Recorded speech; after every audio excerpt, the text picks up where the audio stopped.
Bismillahirrahmanirrahim. Assalamualaikum warahmatullahi wabarakatuh.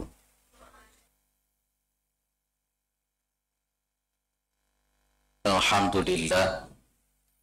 Alhamdulillahilladzi arsala rasulahu bil huda wa dinil haq liyudhhirahu 'ala ad-dini kullih wa kafa billahi syahida. Ashhadu an la ilaha illallah wa ashhadu anna Muhammadan abduhu wa rasuluhu la nabiyya ba'da. Allahumma salli ala Muhammad wa ala alihi wa sahbihi wa man tabi'ahum bi ihsanin ila yaumiddin, amma ba'du. Kita bersyukur kepada Allah atas segala nikmat yang diberikan oleh Allah kepada kita semua, terutama sampai pada pagi hari ini kita masih diberikan kekuatan iman dan Islam. Kita masih diberikan kesehatan serta kesempatan sehingga kita masih bisa melaksanakan kewajiban kita untuk berthalabul ilmi, yang mudah-mudahan kesempatan semacam ini senantiasa diberikan oleh Allah kepada kita semua sampai nanti kita menghadap kepada Allah yang tentunya dalam posisi husnul khatimah.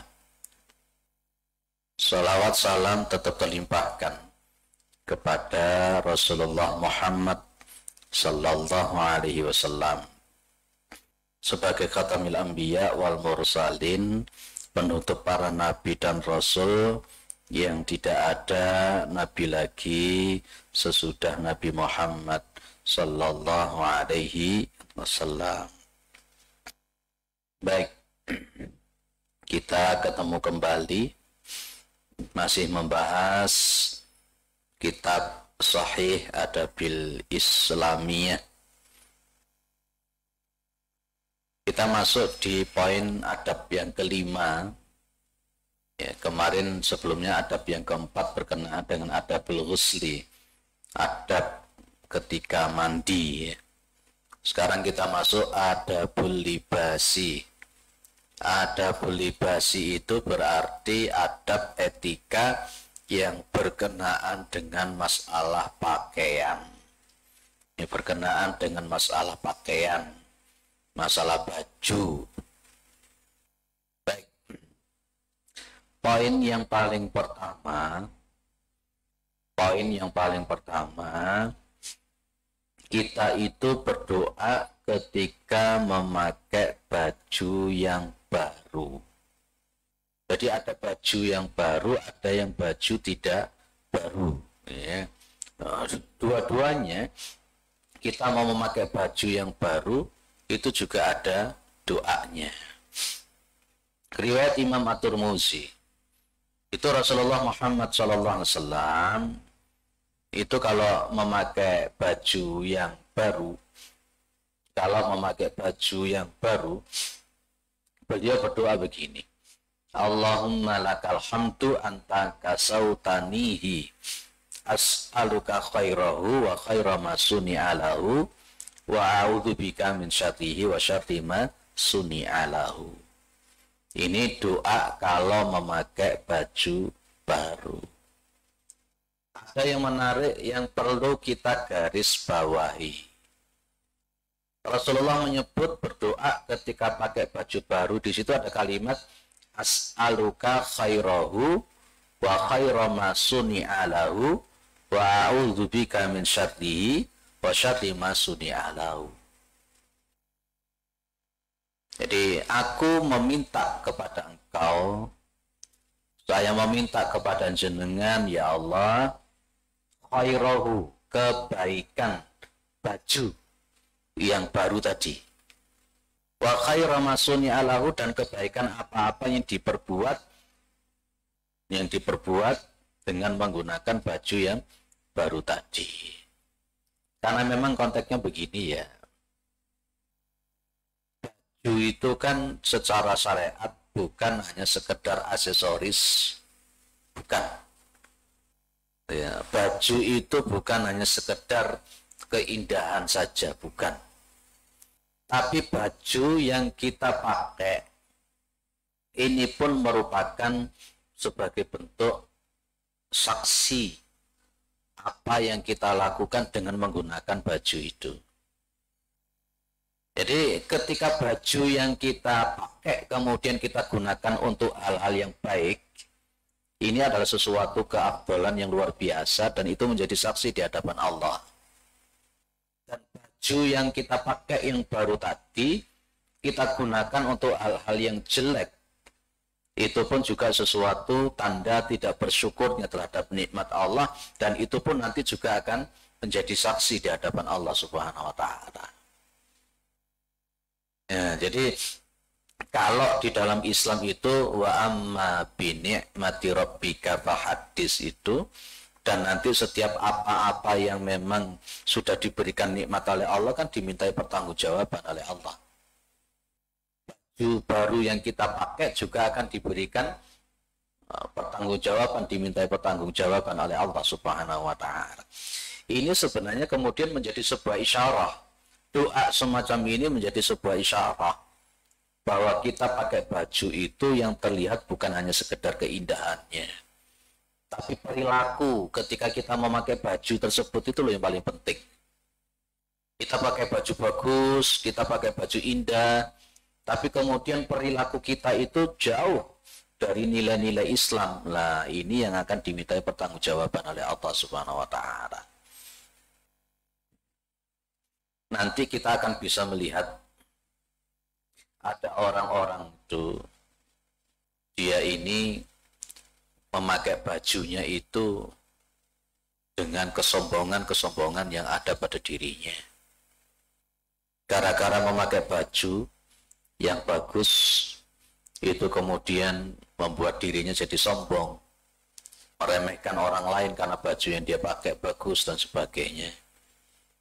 Nah, memang Allah itu innallaha jamilun yuhibbul jamal, itu tetap ya. Ketika Rasulullah Muhammad SAW mengatakan la yadkhulu al-jannata man kana fi qalbihi mithqalu dzarratin min kibrin, tidak akan masuk surga orang yang di dalam dirinya, di dalam hatinya itu ada kesombongan. Itu ada orang langsung mengatakan begini kepada Nabi, innar rajula yuhibbu ayyakuna thawbuhu hasanan wa na'luhu hasanatan. Ada seseorang itu yang suka kalau bajunya itu bagus, ya, thawbuhu hasanan wa na'luhu hasanatan, dan sendalnya itu bagus. Jadi dia ini bertanya sebenarnya pada Rasulullah ketika Rasulullah mengatakan seseorang itu tidak akan masuk surga kalau di dalam hatinya itu ada kesombongan, kan begitu.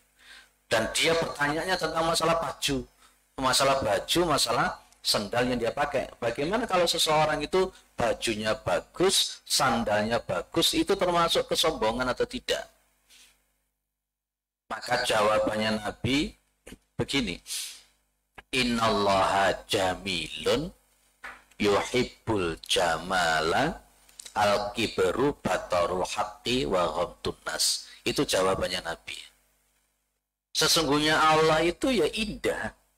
Sesungguhnya Allah itu indah. Yuhibbul jamal, mencintai keindahan. Yang namanya sombong, kata Nabi, batarul haqqi wa ghamtun nas, ya, menolak kebenaran dan meremehkan orang lain. Ini artinya bahwa baju yang kita pakai, baju yang kita pakai ini bisa membuat orang itu sombong sehingga meremehkan orang lain. Loh, itu loh yang dimintai pertanggungjawaban oleh Allah.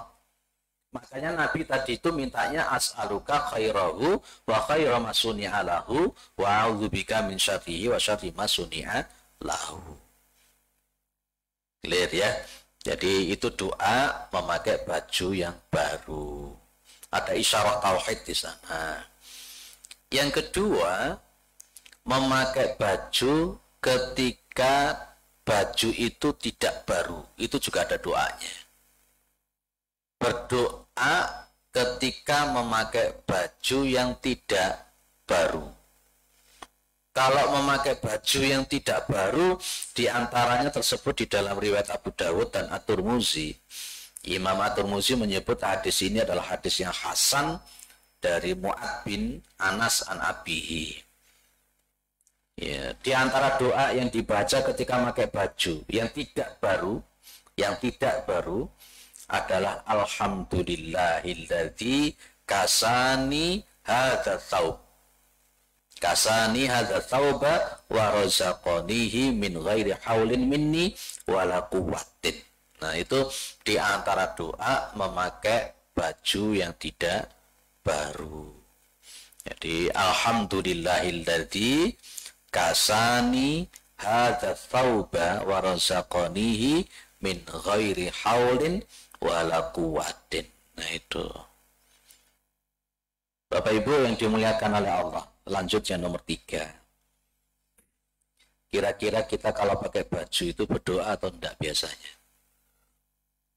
Sing akeh orang donga ya. Sing akeh iki lali gak donga blas. Wis pokoke gawe. Itu Masya Allah. Ini kita doa semacam ini kan sebagai bentuk rasa syukur kita kepada Allah.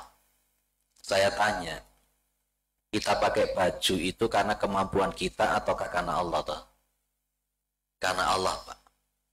Makanya tadi doa pakai baju yang tidak baru kan di situ ada kalimat apa tadi? Tauba wa razaqanihi min ghairi haulin minni wala quwwatin. Apa terjemahnya? Min ghairi haulin minni, tanpa ada daya kekuatan dari aku. Ya kan? Wala quwwatin, dan juga tidak ada kekuatan. Itu artinya begini loh Ibu Bapak. Kita ini bisa pakai baju itu ya atas kekuatan Allah Subhanahu wa taala. Bukan karena jenengan punya uang untuk bisa beli, bukan. Bukan. Saya tanya, kalau jenengan lihat di jalan-jalan itu, ada orang jalan pakai baju yang tidak cukup, ada orang bahkan sama sekali tidak pakai baju di jalan raya. Kenapa bisa begitu? Allah mencabut akalnya, Allah mencabut rasa malunya. Tapi yang paling konteks seperti kita melihat ODGJ, ODGJ itu meskipun dia telanjang bulat jalan, dia tidak pernah malu. Nah, itu artinya kita ini kan masih oleh Allah masih dikasih waras. Dengan dikasih waras itu, kemudian Allah memberikan rezeki kepada kita, akhirnya kita mampu untuk berpakai baju yang syar'i seperti sekarang. Dan itu semuanya atas izin Allah Subhanahu wa taala. Ya, maka kaidah yang dipakai oleh para ulama, ma la yakunu billahi la yakunu wa ma la yakunu lillahi la yanfa'u wa la yadumu. Segala sesuatu itu kalau ma yakunu billah, kalau tidak sesuai dengan izin Allah, la yakun, tidak akan terjadi. Jenengan itu punya uang banyak, duit anyar-anyar sak kebok. Kalau Allah tidak mengizinkan jenengan pakai baju, ya tidak pakai baju. Ya, mungkin akalnya dilepas, urat malunya dilepas oleh Allah Subhanahu wa taala. Seperti itu. Maka kita bersyukur, Jadi kita berdoa ketika mau pakai baju. Poin yang nomor 3, kalau memakai baju itu dahulukan yang sebelah kanan. Namanya at-tayamun. Pakai nun, bukan pakai mim. At-tayamun itu berarti mendahulukan yang sebelah kanan. Lalu ke sebelah kanan. Nah, ini seringkali kita lupa ini. Kalau pakai baju, kanan dulu. Kalau melepas baju, kiri dulu. Anak-anak kita juga harus kita biasakan itu. Harus. Ya. Nabi Muhammad itu luar biasa. Nabi Muhammad itu luar biasa. Hadisnya dulu pernah saya sampaikan. Ya. Yu'jibuhu at-tayamunu bitana ulihi wa tarajjulihi wa tuhurihi wa fisya'nihi kulli. Hadis riwayat Imam Al-Bukhari dan Muslim. Dalam riwayat Imam Al-Bukhari dan Muslim itu yu'jibuhu at-tayamun. Itu dari Ibu Aisyah radhiyallahu anha. Ibu Aisyah bercerita bahwa yu'jibuhu at-tayamun. Ajaba yu'jibu itu kan artinya mengherankan. Namanya mengherankan. Itu artinya Rasulullah itu betul-betul perhatian tentang masalah tayamun ini. Mendahulukan yang kanan ini Rasulullah SAW betul-betul memperhatikan, total memperhatikan. Apalagi masalah makan. Kalau makan pakai tangan kiri, minum pakai tangan kiri itu jelas setan kan itu. Nanti akan kita bahas di adab makan dan minum. Rasulullah itu fitana uli. Kalau beliau pakai sendal, yang didahulukan adalah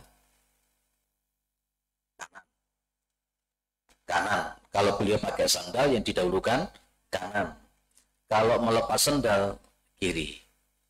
Nah, ini saya sering kali mengkritisi orang kalau masuk masjid. Saya sering kali mengkritisi orang kalau masuk masjid.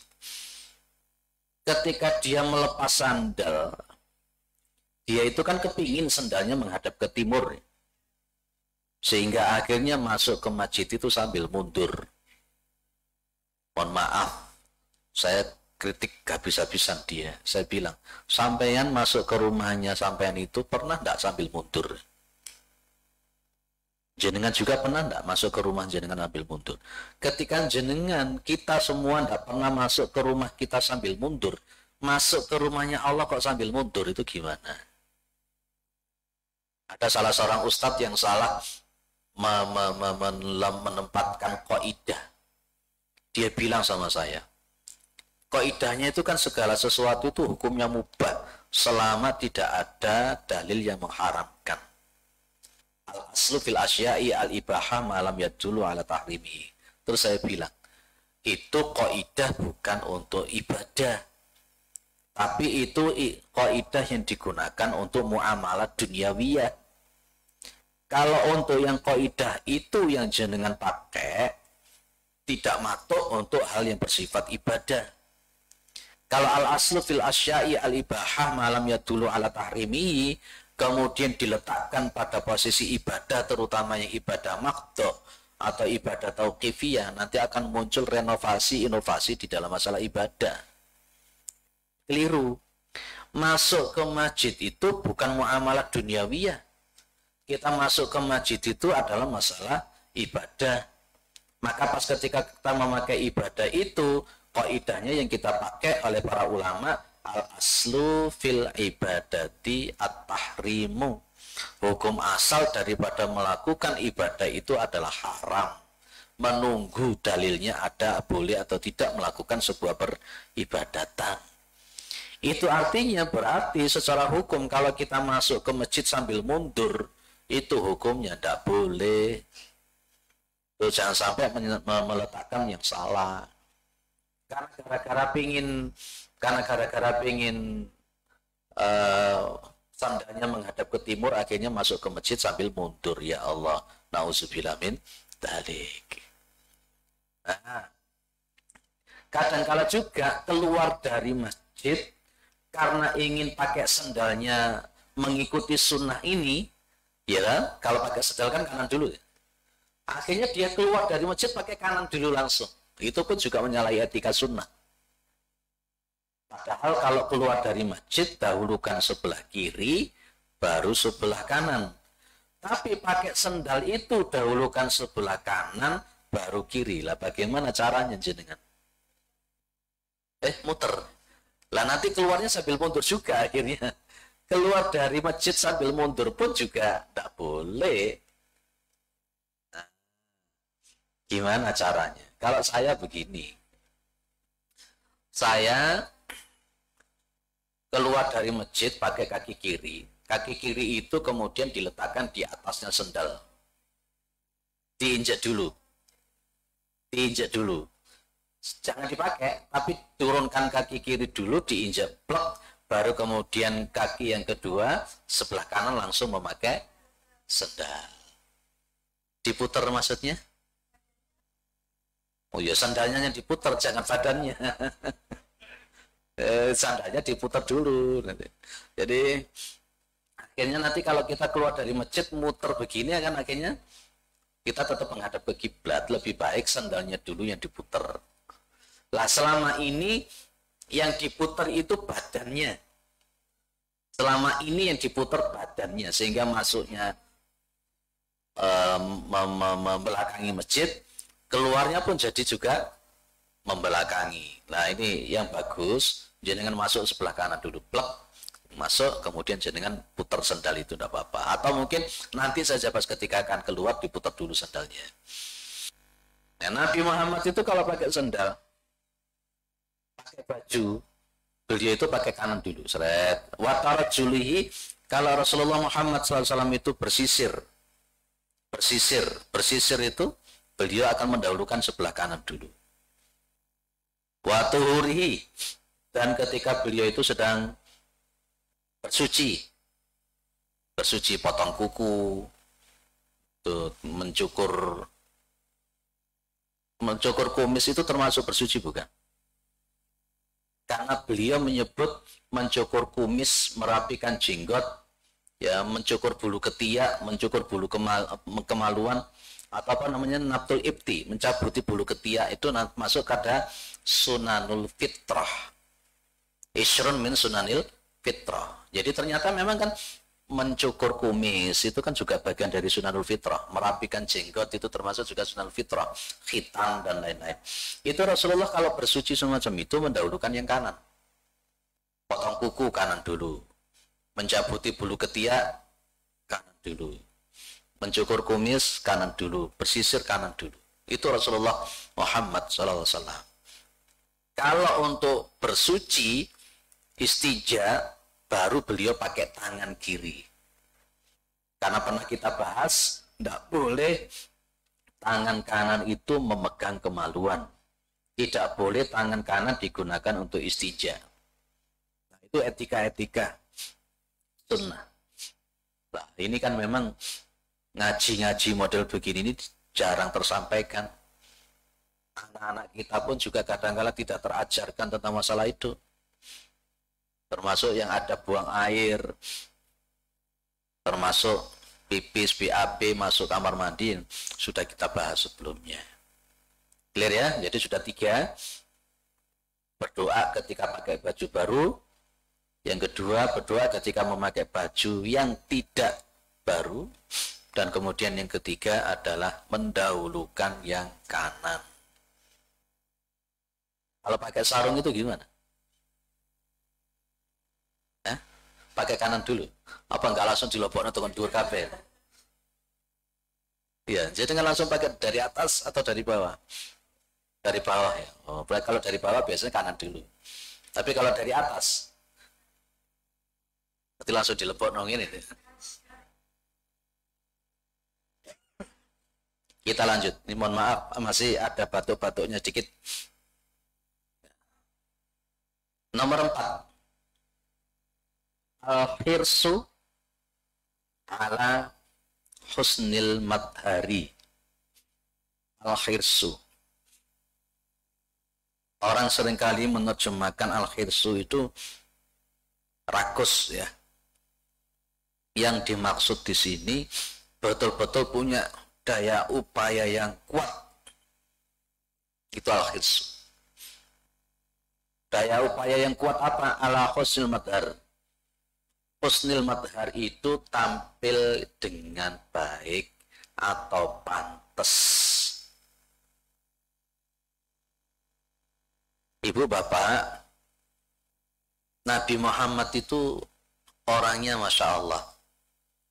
Jenengan buka di kitab Masailul Muhammadiyah. Pernah dikaji enggak kitab itu di sini? Belum. Kitab Masailul Muhammadiyah itu yang ditulis oleh Imam At-Tirmidzi. Itu menyebutkan, menuliskan tentang mulai dari fisik Nabi sampai kesehariannya Nabi, sampai tata cara berpakaiannya Nabi. Nabi Muhammad itu tampilannya rapi. Nabi Muhammad itu tampilannya rapi. Nabi Muhammad itu rambutnya bagus. Istilahnya kalau dalam bahasa sekarang itu apa? Necis ya. Boleh tidak saya nyebut necis ya? Ya benar necis ya. Nabi itu tidak suka kalau ada sahabat yang tampilannya itu buruk.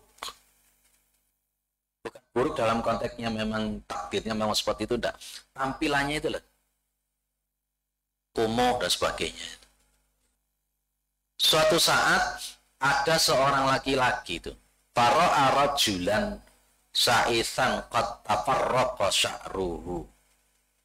Sa'isan itu kan madul-madul. Acak-acakan, madul-madul itu.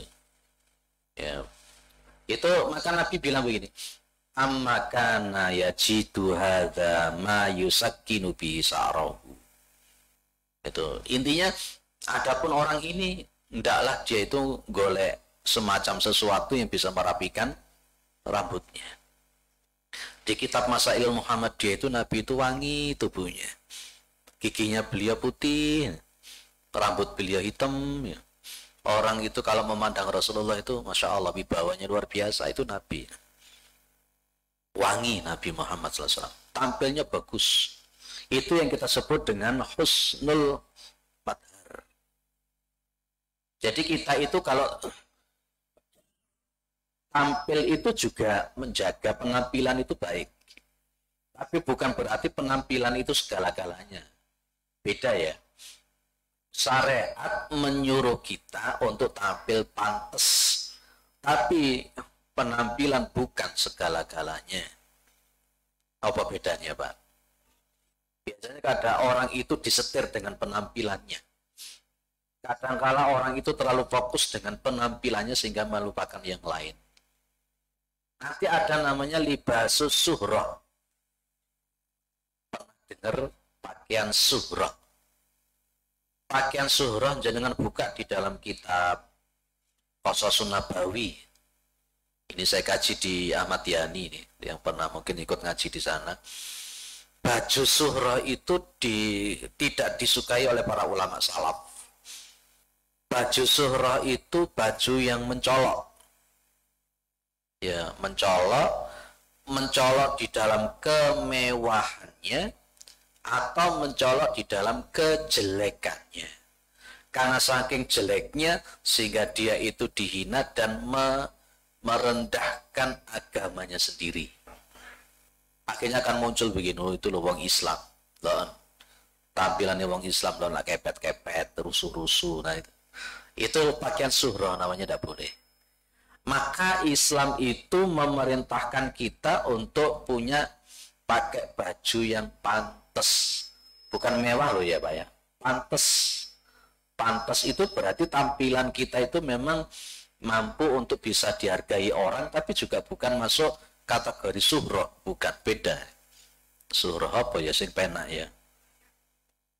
Yo layak, yo pantas, ya cocok, apalagi ya kira-kira. Ada orang itu pakai baju seharusnya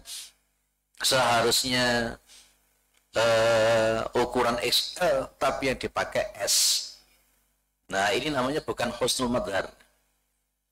Atau ada orang itu yang dia itu seharusnya ukurannya S tapi yang memakai L-nya, memakainya itu double XL.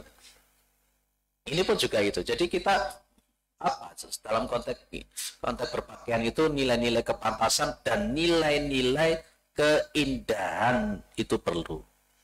Hadisnya tadi yang pernah saya sebut, innallaha jamilun yuhibbul jamal.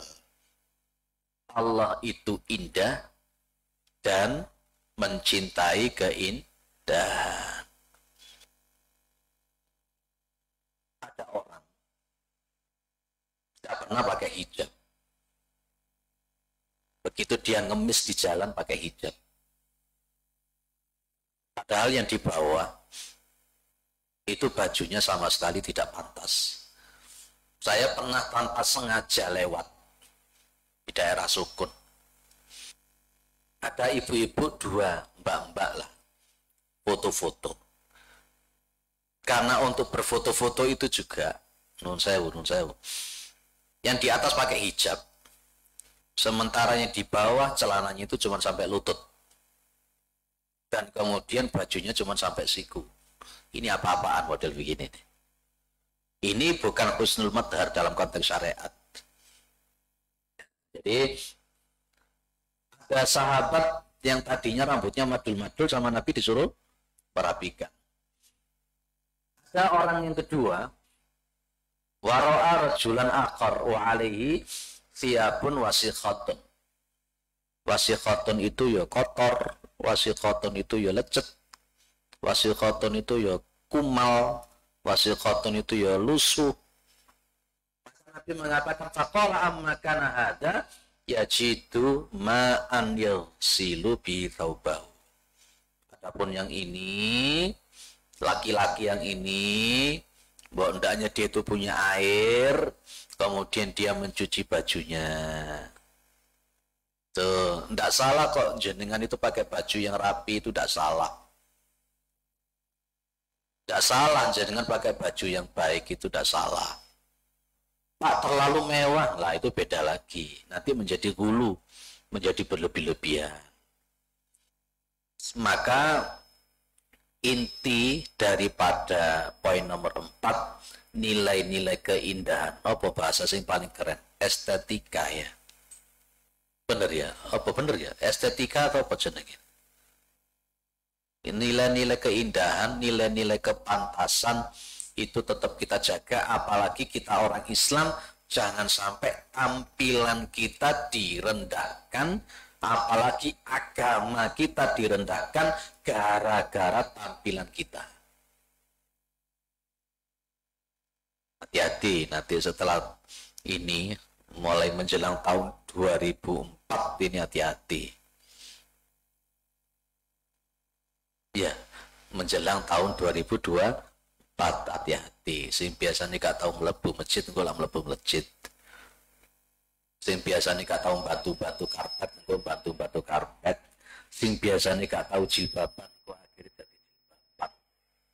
Gara-gara pengen dipilih. Kalau model berpakaian semacam itu jenis-jenis berpakaian munafik. Jauhi berpakaian yang munafik. Seharusnya memang baju yang kita pakai itu mencerminkan apa yang kita lakukan seharusnya. Clear ya? Jadi husnul madhar. Lah sekarang muncul pertanyaan.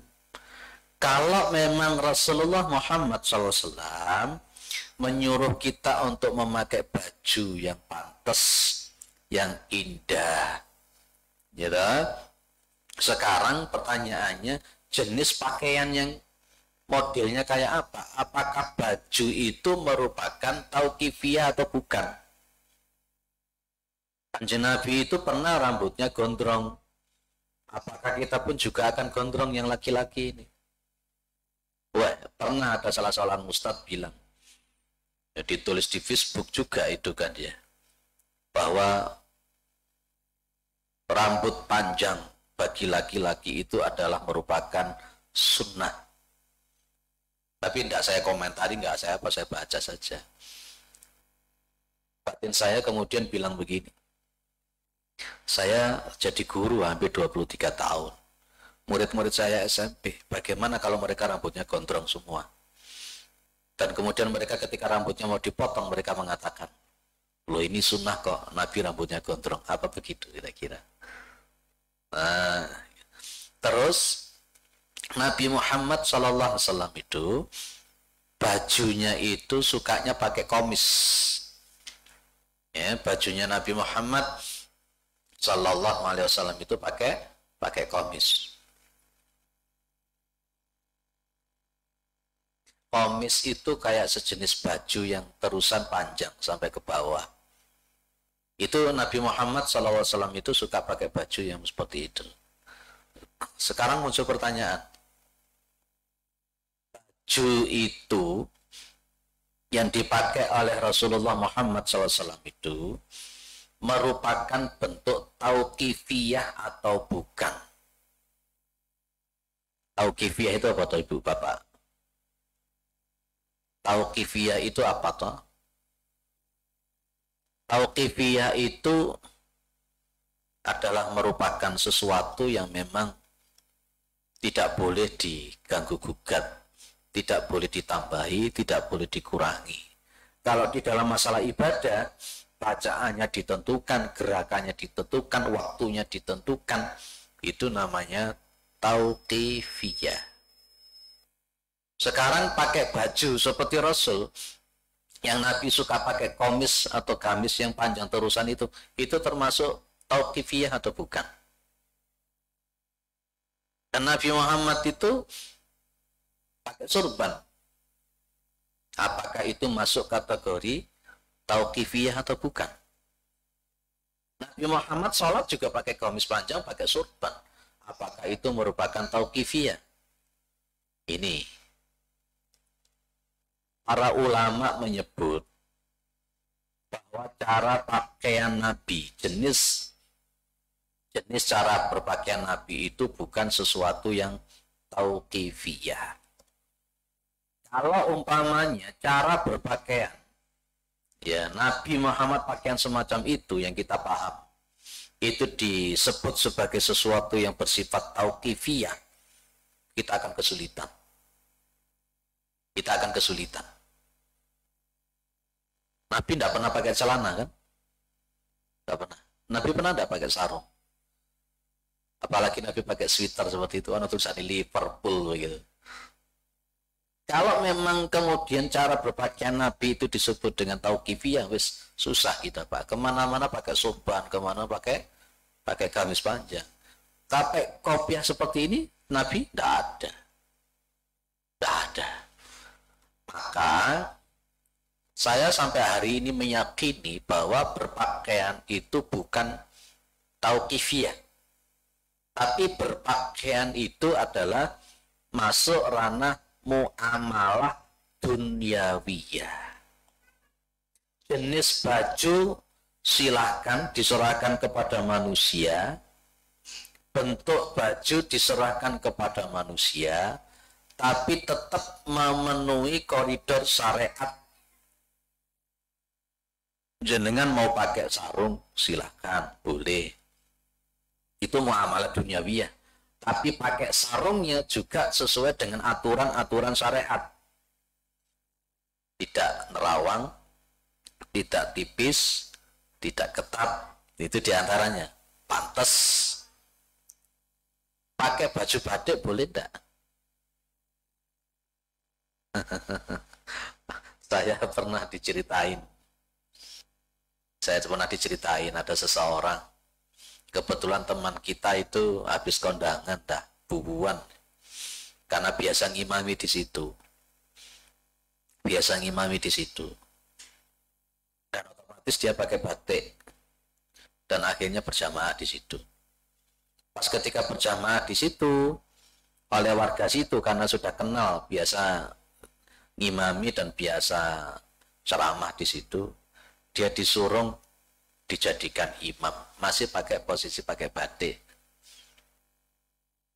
Warga yang lain ikut jamaah di belakang dia. Ada satu orang itu langsung balik kanan. Balik kanannya tidak diem, tapi balik kanannya sambil nyeletuk. Ini tidak mau bermakmum kepada imam yang tidak nyunnah, karena dia tidak mau pakai ngimaminya itu dia pakai batik. Lo sampai seperti itu. Kira-kira boleh tidak ngimami pakai batik? Halo, boleh tidak? Bagaimana dengan dalil pas ketika Rasulullah sholat, begitu sholat di selambu-selambu itu ada gambar-gambar sama Nabi, kemudian dirobek, diturunkan. Konteksnya masalah sholat dan di luar sholat kan itu akhirnya. Saya hanya mengatakan bahwa berpakaian itu ranahnya bukan tauqifiyah, tapi ranahnya adalah muamalah duniawiyah, jenisnya, kainnya, bentuknya itu diserahkan kepada manusia, tapi tetap koridornya sesuai dengan yang diatur oleh syariat. Jadi dengan mau pakai baju koko, mau pakai apa, itu tidak ada larangan.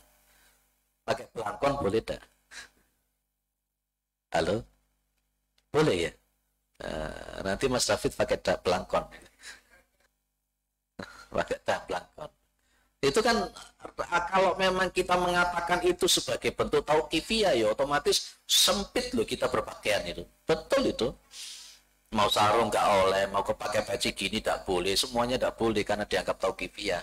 Lah terus kalau begitu tampilannya gimana? Bilangnya gimana? Mau pergi ke pasar apakah harus pakai gamis juga dan sebagainya. Nah, ini para ulama menyebut yang terpokok, yang terpenting dia itu pantas sesuai dengan aturan-aturan syar'i. Itu saja. Clear ya? Itu namanya husnul madhar. Makanya nanti kalau kita bahas masuk ke masjid itu kan kita tidak boleh membawa bau-bau yang tidak sedap yang mengganggu jamaah yang lain.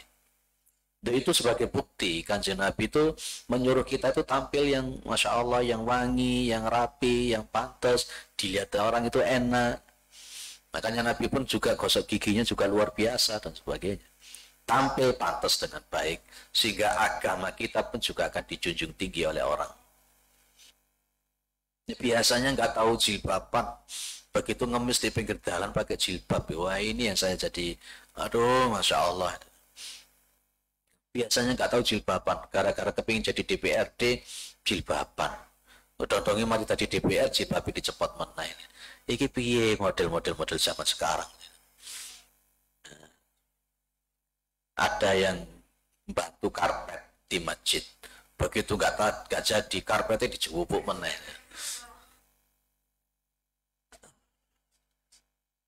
Ada yang ke inspirasi ini ngasih bantuan enggak?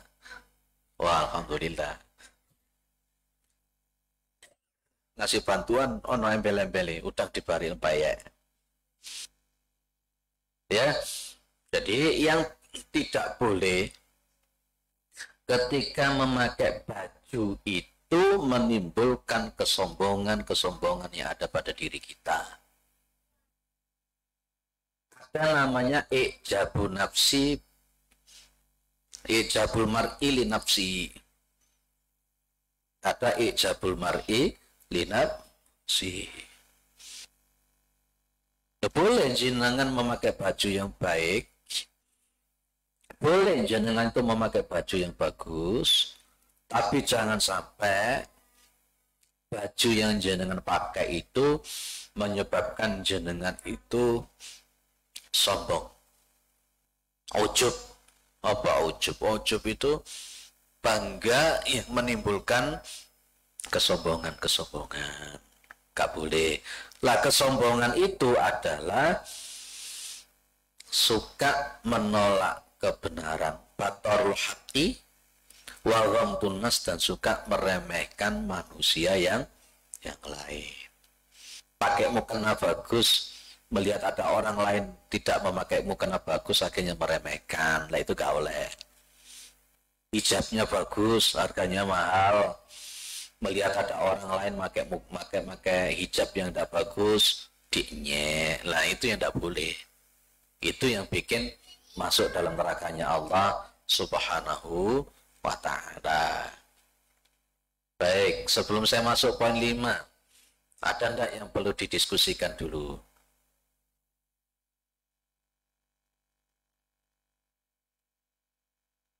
Ada? Monggo. Waalaikumsalam warahmatullahi wabarakatuh.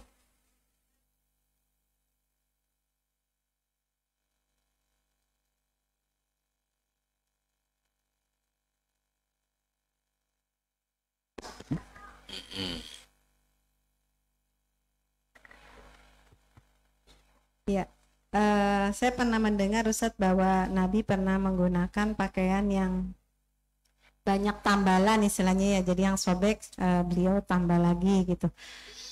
Sedangkan di sini tadi Ustadz menyampaikan bahwa Nabi juga pernah menyukai menggunakan pakaian yang pantas. Itu seperti apa Ustadz? Ternuhun.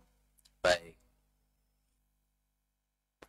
Kaidah-kaidah yang kita gunakan di dalam memahami hadis itu adalah memakai al-jam'u bainal adillati ma'amkana wa huwa wajibun. Hadis yang sekiranya punya keterangan Nabi pernah bajunya ditambal, ada. Hadis-hadis yang berkenaan Nabi Muhammad itu bajunya bagus, ya, terutama dapat hadiah dari Yaman, itu namanya khullah itu dan sebagainya, itu juga hadis-hadisnya sahih. Sehingga kita memahami hadis yang bajunya Nabi pernah pakai tambal itu menjadi sebuah bentuk kasuistik. Kayak contoh begini, saya contohkan cara istinbatul ahkam. Ibu Aisyah pernah mengatakan, kalau kamu mendengar bahwa Nabi itu pipisnya sambil berdiri, fala tusaddiquhu, jangan betulkan dia. Tapi ada riwayat yang lain, Ibnu Umar pernah melihat Nabi satu kali, beliau pipisnya sambil berdiri. Lah ini kan berarti kan kasuistik. Maka Nabi Muhammad itu kalau pipis ya duduk. Tapi pas ketika ada yang memang betul ad-darurah tutubihul makturat, maka Rasulullah itu pipis sambil berdiri. Sama dengan konteks pakaian semacam ini. Nabi Muhammad itu hidupnya sederhana. Bahkan tempat tidurnya pun juga membuat punggungnya beliau itu ngecap pelepah-pelepah kurma. Maka saya memahami antara hadis A, hadis B, hadis C dan sebagainya. Ketika Nabi sedang memakai baju yang dalam posisi tambal, pada posisi Nabi belum punya baju yang lebih baik. Terbukti dengan hadis-hadis yang lain yang diceritakan oleh sahabat yang lain.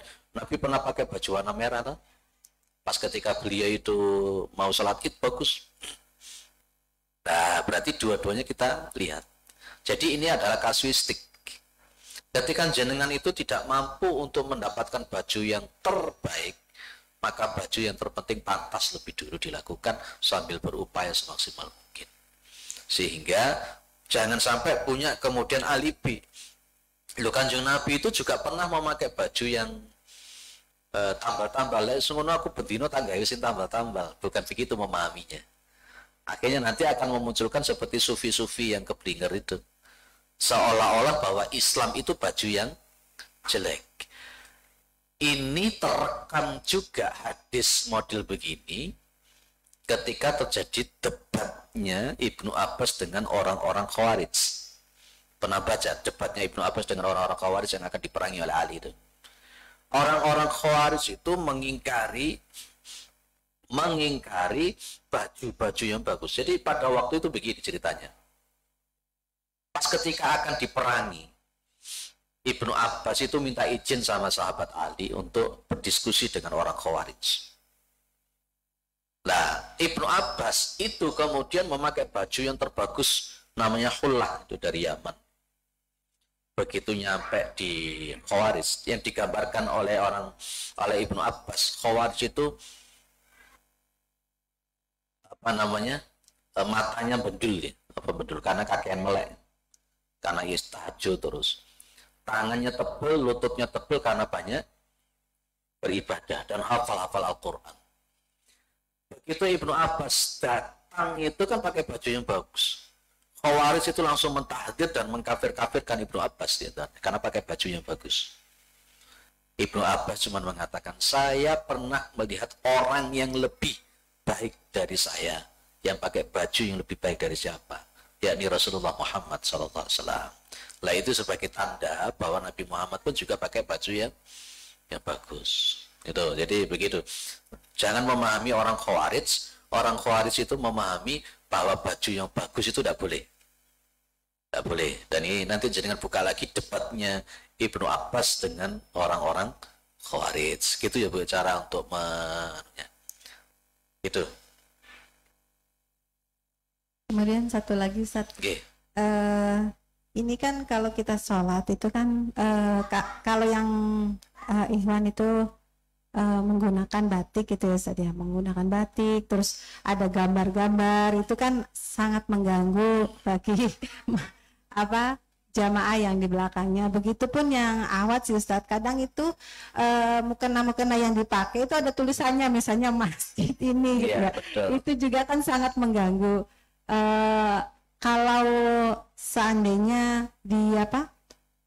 ada nggak sih aturan untuk menggunakan ruku itu tulisannya di bawah gitu, sehingga kadang saya sering melihat di beberapa masjid itu masih seperti itu Ustadz, jadi masih ada di jadi kadang itu walaupun kita menghadap tempat sujud ya, tapi kita melihat juga akhirnya membaca gitu, itu kan membuat tidak gitu Ustadz. Matur nuwun. Baik, tadi sempat saya sampaikan hadisnya Nabi pas ketika Nabi itu sholat, dan beliau itu kan di selambu-selambunya itu ada gambar, maka Nabi meminta Ibu Aisyah untuk melepasi semua kan.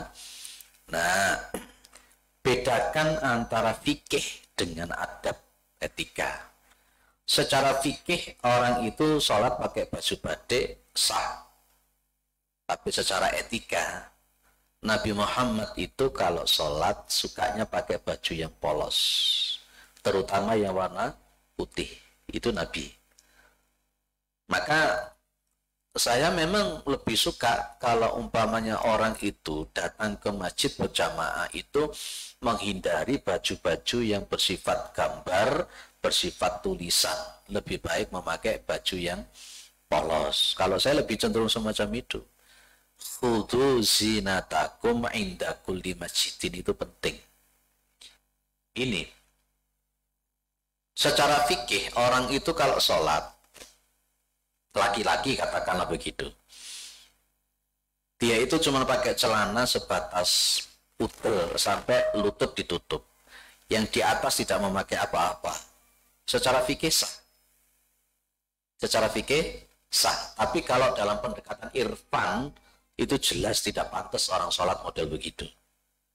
Orang itu sholat pakai batik atau ada tulisan di belakangnya, ada tulisan sakitnya tuh di sini gitu deh. Secara fikih tidak membatalkan, tapi secara etika dan adab itu betul-betul mengganggu.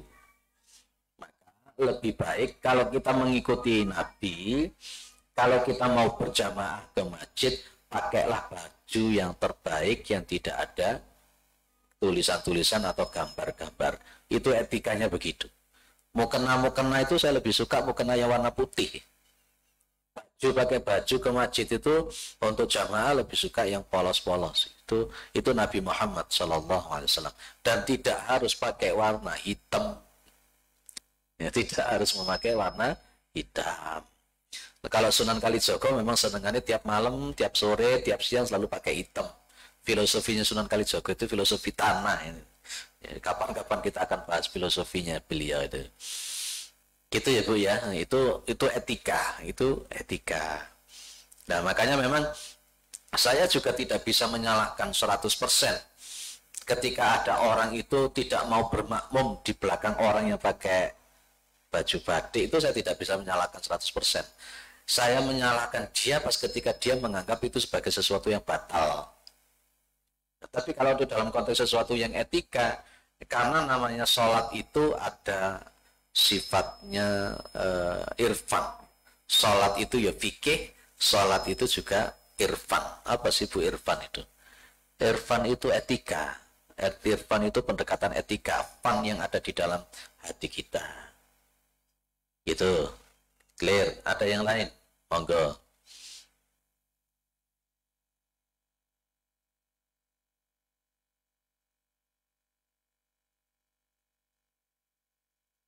Ada?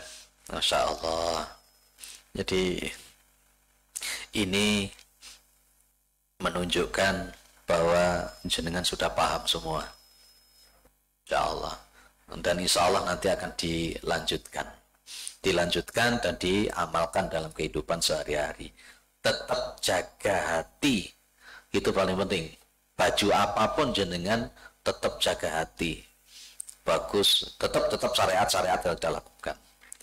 Kita lanjut nomor 5 ya. Ini kalau saya ngisi ngaji-ngaji di masjid yang heterogen, nomor 5 ini menjadi polemik.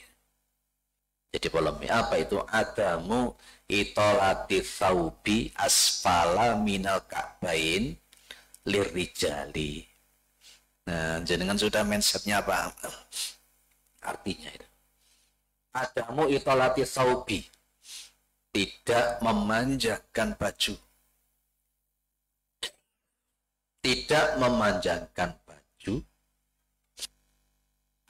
asfala minal ka'bain, di bawahnya mata kaki, lirijali, untuk laki-laki. Oh, ini rawan Pak kalau saya sampaikan di masjid umum itu. Kalau di masjid yang umum memang saya sampaikan tiga-tiganya. Maksudnya tiga-tiganya itu apa? Di kalangan para ulama itu ada beberapa poin pendapat. Ada yang memahami makruh, ada yang memahami makruh seperti Imam An-Nawawi, Imam Asy-Syafi'i. Ada yang memahami mutlak haram seperti Imam Ahmad bin Hambal. Kalau celana di bawah mata kaki karena sombong, itu semua ulama sepakat haram. Tapi kalau umpamanya celananya di bawah mata kaki kalau tidak sombong itu, lah ini yang jadi rame. Teman-teman NU Muhammadiyah lebih cenderung kepada mubah. Makanya kalau jenengan lihat teman-teman NU, teman-teman Muhammadiyah, ya celananya banyak yang di bawah mata kaki. Ya. Tapi kalau kita memahami seperti yang dipahami oleh Ahmad bin Hambal, jenengan buka di dalam kitab Qasasun Nabawi itu, Masya Allah, maka sombong atau tidak sombong itu tidak diperbolehkan.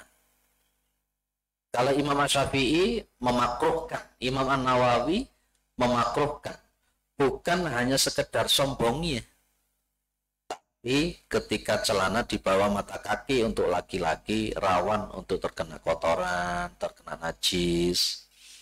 Dan juga pernah ada seseorang Arab Badui datang kepada Nabi Muhammad SAW, celananya itu ngelembreh di bawah mata kaki, dia minta kepada Rasulullah untuk memberikan nasihat. Ya.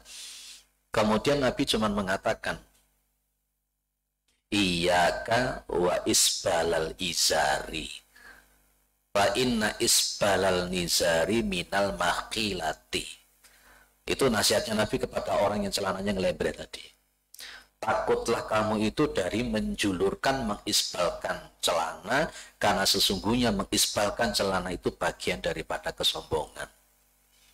Artinya ada peluang-peluang untuk membuat orang jadi sombong dengan baju yang dilembrehkan itu ada. Maka Imam Asy-Syafi'i mengatakan makruh. Makruhnya bukan makruh pada konteks mubah, bukan. Ya, mubah sama makruh itu sesuatu yang berbeda. Nah, bagi orang laki-laki, ya etikanya memang celananya, sarungnya itu jangan isbal. Tapi kalau untuk perempuan, isbal itu boleh. Kalau untuk perempuan, karena memang kakinya perempuan itu adalah aurat. Tapi oleh terlalu ngelembreh sampai nyapu jalan, yojo. Sampai nyapu dualan kan sampai ngelembreh ketutup itu. Loh Pak, katanya kan kalau kena tanah, kemudian berikutnya kena tanah, berikutnya kan katanya suci. Iya suci, tapi kan kotor. Kalau istri saya di bawah mata kaki tetap, ya, kemudian pakai kaos kaki. Sehingga dalam konteks semacam ini saya bisa mengatakan kaos kaki itu bisa berubah jadi wajib karena untuk menutup aurat. Begitu. Kalau untuk laki-laki, nah, kalau di dalam riwayat Imam Ahmad itu, saya memahami batas maksimal celananya laki-laki itu mata kaki. Riwayat Ahmad begini, isrotul mu'mini ila ansofis saqaini, celananya orang mukmin itu sampai di separuh betis. Kalau ini betis separuh. La junaha aw la haraja alaihi fima bainahu wa bainal ka'baini. Ya, tidak ada dosa, tidak ada halangan, tidak ada kesalahan antara betis sama mata kaki. Ya, tidak ada larangan yang antara betis sampai mata kaki. Sehingga di sini Kemudian Nabi bilang, makana asfala min dalika. Jadi apa-apa yang di bawah mata kaki, maka bahwa binar, maka dia itu ada di dalam neraka. Nah, jadi batas maksimal celananya laki-laki itu mata kaki. Jangan di bawah mata kaki. Itu etika adab yang dibahas di dalam kitab ini. Tapi bagi ulama-ulama yang memahami secara ilat hukum, maka memakai hadis yang diriwayatkan oleh Imam At-Tirmidzi bawahnya.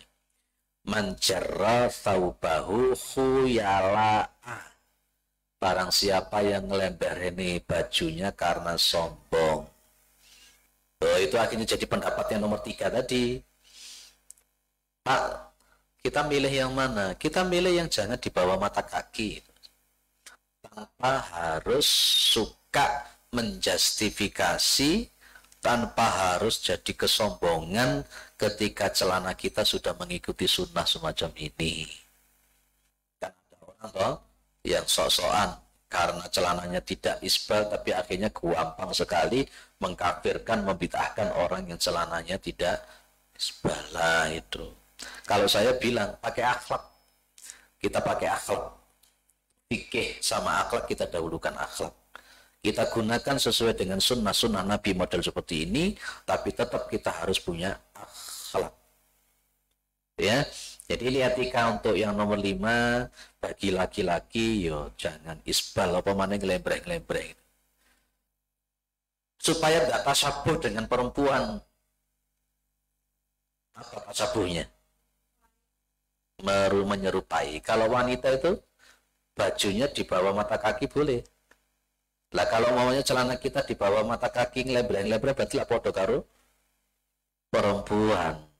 Padahal nanti akan kita bahas di nomor 7 ada larangan laki-laki tasyabuh dengan perempuan, ada larangan perempuan tasyabuh dengan laki-laki. Nanti akan kita bahas di pertemuan berikutnya. Clear ya?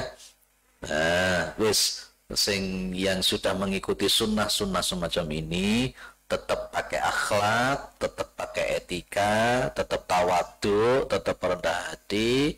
Bagaimanapun juga banyak orang-orang yang belum melakukan sunnah karena faktor ketidaktahuan. Kalau mereka memang tidak tahu, etika kita yang memberitahu dulu. Jangan langsung duding-duding, jangan langsung mengkafir-kafirkan dan seterusnya. Cukup? Alhamdulillah. Cepet ya 1 jam ini. Masih kurang ya? Baik. Mau ditambah? Iya. Monggo saya lanjut, tak apa-apa. Baik. Selama ini yang sudah tidak isbal sudah banyak kan di sini kan. Kalau Mas David jelas sudah. Kalau Mas David sudah jelas dari kejauhan tadi saya datang, oh Mas David udah kelihatan gitu ya. Tapi kalau teman-teman kita di luar itu kan masih banyak yang apa nggih. Rasulullah melarang untuk ditekuk. Rasulullah melarang untuk ditekuk. Ada riwayat, apakah memang konteksnya itu merupakan tanzih ataukah tahrim ataukah makruh, tidak ada kejelasan. Tapi yang jelas wama atakumur rasulu fakhuduhu wa manahakum anhu fantahu. Apa yang dibawa oleh Rasul laksanakan, apa yang dilarang oleh Rasul tinggalkan. Bahkan nanti di dalam sholat itu Rasulullah Muhammad SAW pun juga melarang kita itu naha anil sadl. Sadl itu menurunkan celana sampai isbal. Di dalam sholat pun juga Rasulullah SAW melarang itu. Nanti akan kita bahas di bab adab tasawuf. Apa tasawuf itu menguap, bab menguap itu nanti kita akan bahas.